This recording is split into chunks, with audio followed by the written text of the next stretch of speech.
Hello, this is Elizabeth, and I'm going to be talking about Erik McCarley's paper, Technology in the Classroom, or peer reviewing it, I should say.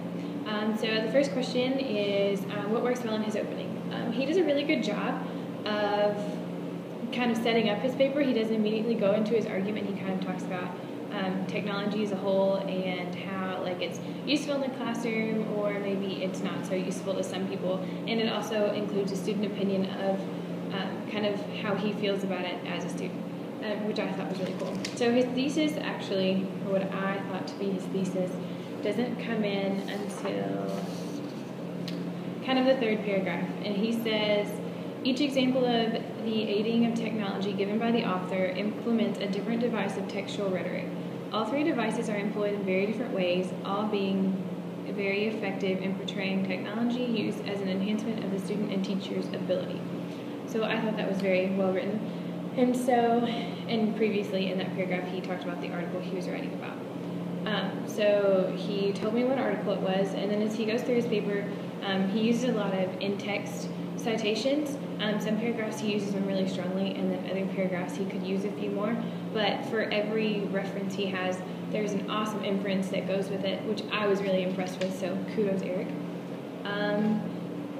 The only thing that I had issues with on that paragraph and things like that was, be careful of your use of pronouns. You never really tell us the author's name, but then you're throwing out like he, they, she, different things like that, and so I don't really know what you're talking about.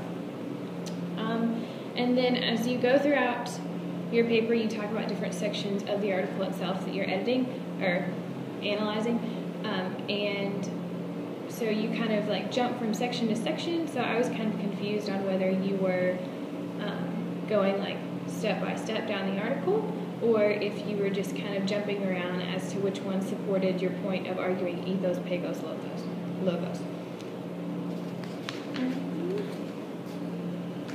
The part of the essay that seemed underdeveloped to me was this paragraph right before you talk about pathos.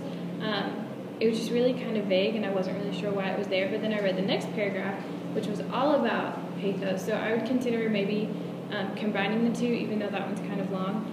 It's just because of your textual reference, which I think is fine. So maybe just consider turning this paragraph, shortening it into like 2 sentences and making it your introduction for your pathos paragraph itself.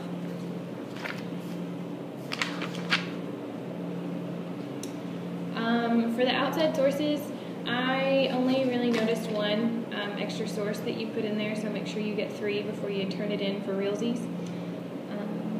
I don't think you really ever got off topic at all, so that was really good.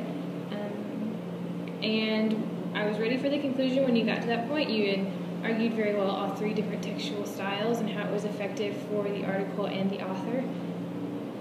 Sometimes you like to use the word things a lot, and that's really vague, so I recommend picking something else. And the only other major thing that I would say on this, you like to use contractions, and I'm fairly certain we aren't really supposed to use contractions in formal writing. And then my other piece of advice would just be sure that all your paragraphs are kind of the same caliber. You have some really strongly written paragraphs and really great inferences with your text. And then some paragraphs you're just skirting around whatever you want to say and just saying it enough so you cover that topic, like with the pathos paragraph, or this first pathos paragraph. I was really it was just lacking anything compared to all your other ones, so maybe combine those two. But otherwise, awesome job, Erik.